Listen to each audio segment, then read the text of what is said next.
Imagine you're 62 age old. Obviously, you've got about $300,000 in your 401k. Your friends say you are doing great. Let me put it this way, and then in your 70s, the IRS, Medicare, and Social Security all start taking a bigger bite than you ever planned for. Tonight, I'm going to display you age by age precisely where you stand and what to fix before it's too late. Interestingly, look, I'm not lost to start with 20-year-olds. If you're watching this, you're probably in your tardy 50s, 60s, maybe early 70s, and you're asking one question. Obviously, is my 401k actually enough for the retirement I want? Right now, across millions of 401k account, the overall balance is in the mid-300,000 range. But that average hides a huge gap between a few very large accounts and a lot of people with much littler balance. When you zoom in by age, people in their mid-50s to mid-60s often display averages about the mid-200s. But the average, what the center person actually has, is under a 100,000. Quick reality check. If you're 55 to 64, an average balance power be around 270,000, but the median is finisher to mid-90s. For folks in their 60s, in reality, one recent data set exhibit an average 401k about the upper berth 500,000s, but a median under 200,000. So if you're sitting there with, say, 180,000, you might spirit behind compared to the averages, but you're actually right about where most people truly are. The job is where most citizenry are, isn't where they need to be. Honestly, before you beat yourself up or on the other side get too comfortable, I want you to pick up this. Average doesn't pay your bills. Your life doesn't care how everyone else is doing. Your retirement depends on your income needs, your taxes, and how long you live. And if you appreciate someone talking to you like an adult about this, not sugarcoating it, take a second right now, tap like, and hit subscribe to Uncle Toilet Financial. So more people your age actually get honest retirement information. We're here to assist you make one ache decision at a time. Now let's go age by age, and I'll show you what the numbers say, and more importantly, what to do about it. Most of the big retirement firms use a simple scoreboard. Truth is, by age 67, they want you to have just about 10 times your income saved for retirement. To get there, they assume you save about 15% of your income every 12 months, including employer Lucifer, starting around age 25. That translates roughly ilk this. By 50, around 6 multiplication your pay. By 55, about 7 times. By 60, about 8 times. By 67, about 10 times your pay. Let me put it this way. Emotional gun trigger. Here's the gut punch. Generally, if you're 60 and devising a H100,000 a year, that rule of thumb say you should have around $800,000. If you're closer to 200 or 300,000, you're not alone. But it does intend you can't just keep doing what you have always executed and hope it magically works out.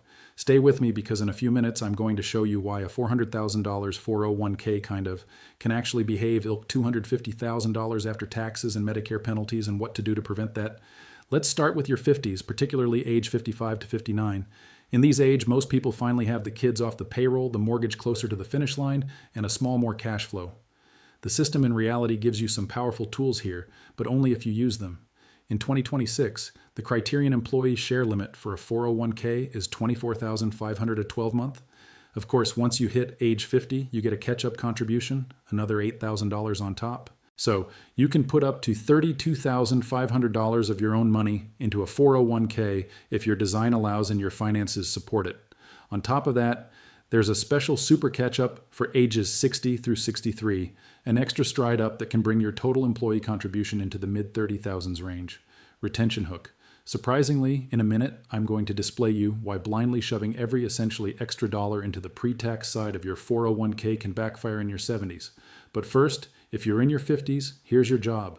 Aim to get your total savings charge per unit, your contribution plus any employer match as close to 15% of your income as you reasonably can. Sometimes, if you're way behind the 6 to 7 times salary by mid-50s rough target, seriously consider using those catch-up contributions. Really, even if you have to trim lifestyle a bit, outset thinking and bucket. Pre-tax 401k, Roth 401k or IRA, and a regular taxable brokerage firm account. Alternative buckets give you different tax levers later. Pattern interrupt. Let me give you a quick example. Susan is 57, earns $110,000, and has about $30,000 in her 401k. She feels behind compared to that 6 to 7 times salary idea. She's at 2.5 times. Certainly, but for the next 8 to 10 ELD, she maxes her 401k too, kind of, about $32,500. Include catch-ups, and splits it between pre-tax and Roth. And here's the thing. Frankly, with Eve modest returns, she can push that balance much finisher to what she needs. not just by growing the number, but by improving the tax mix. Interestingly now, let's move into your 60s. Because retirement is either here or right around the corner, this is where things get serious. Some recent Empower-based and 401k provider datum display that people in their 60s might have an average 401k balance in the upper 500,000 reach. But again, the median is much lower, under 200,000. That means half of citizenry your age have less than that average figure. Here's the key idea I want you to takings away. At this stage, how your money is tax matters as much as how much you have. Pre-tax 401k. Every clam you pull out later is non-exempt income. It can pushing you into higher brackets, increase how much of your social protection is non-exempt, and trigger higher Medicare premiums. IRMA, Roth 401k, or Roth IRA withdrawals in retirement can be tax-free if you follow the rules, and they do not count as non-exempt income for those thresholds. Non-exempt brokerage story, you get capital gains treatment, which can be lower than ordinary income and more flexibility on timing.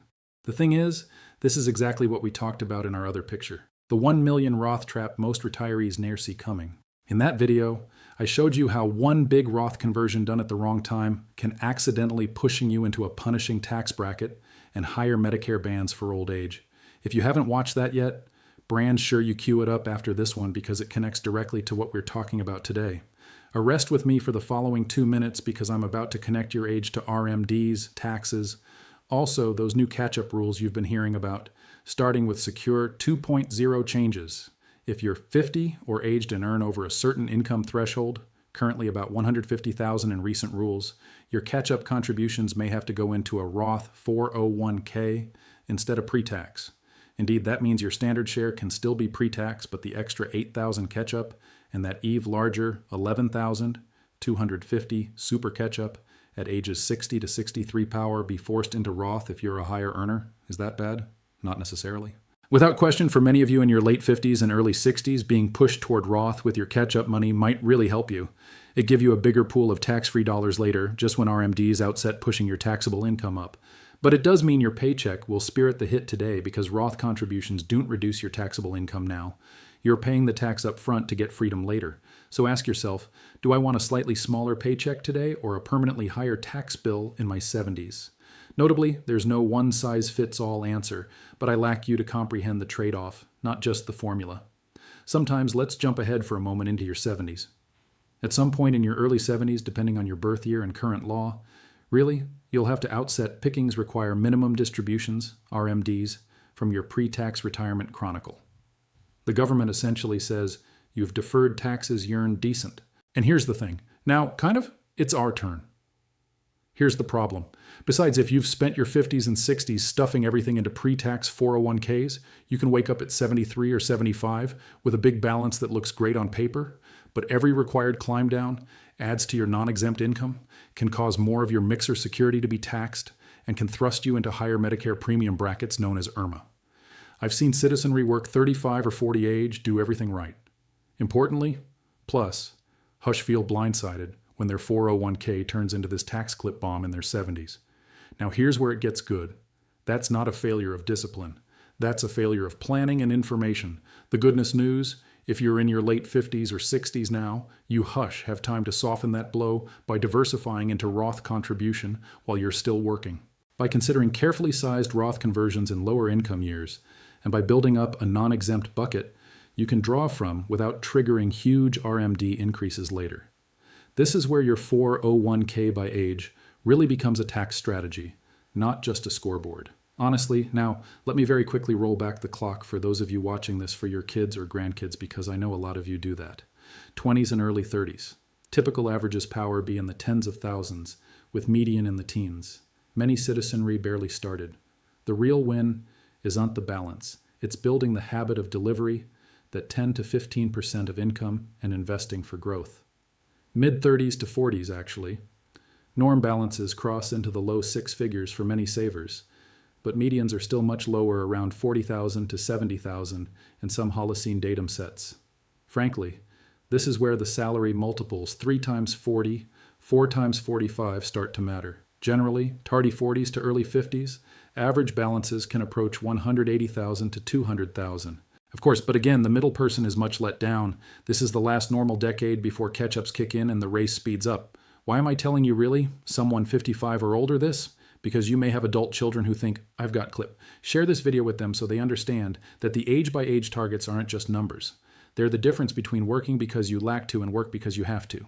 Let's convey this back to you right now. As a healthy mark, not a requirement, just a checkpoint, if you're 55 to 59, add up all your retirement accounts, 401ks, IAS, old plans you forgot about, compare that total to roughly 6 to 8 times your income. If you're a Nate's aspect at whether you can increase your 401k contribution by even 1 to 2% a 12-month until you hit that 15% total savings rate. Use catch-up contribution if cash flow allows. Shift some of your new contribution to Roth, particularly if your tax bracket today is similar to what you expect in retirement. If you're 60 to 63, this is your super catch-up window. Also, you may be able to contribute over $30,000 per year into your 401k with a supernumerary bump if you're in those early 60s A1 catch-up ages. Pay attention to the new rule that may force high earner catch-ups into Roth.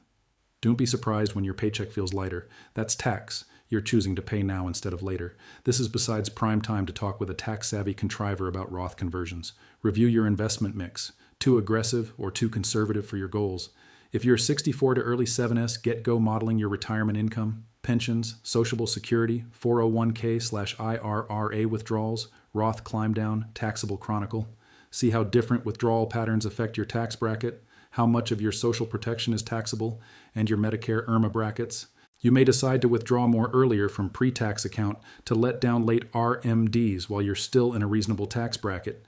If you're already in your 70s, at this point, the 401k by age conversation shifts from how much should I have to how do I make this last and pay as little unnecessary tax as possible. Definitely, you're managing RMDs, not avoiding them. So, think qualified charitable distribution, careful withdrawal sequencing. On top of that, coordinating with your advisor and tax professional become especially important.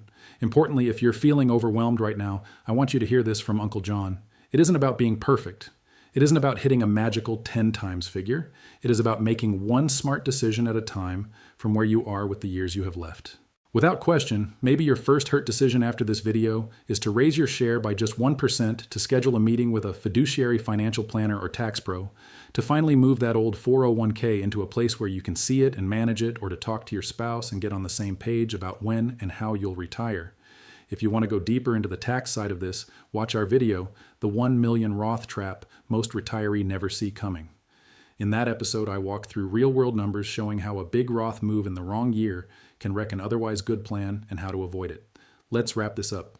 Your 401k balance by age is a useful checkpoint, but it's not your destiny. The traditional guideline of 10 multiplication your income by 67 and saving about 15% of income a year is a goodness North Star, not a pass-fail grade. For those of you 55 and elderly, the game is less about catching up to the average and more about using catch-ups, Roth options, and smart withdrawal planning to twist your savings into a steady, tax-efficient income for the rest of your life. If this video helped you see your situation more clearly, do 3 things for me. 1, tap that ilk button so YouTube shows this to more people your age, of course. 2, subscribe to Uncle John Financial so you do not miss the next step in your retirement journey. And 3, share this with one friend or family member who's quietly worrying about their 401k. This is Uncle John reminding you retirement is built one smart decision at a clip. I'll see you in the next.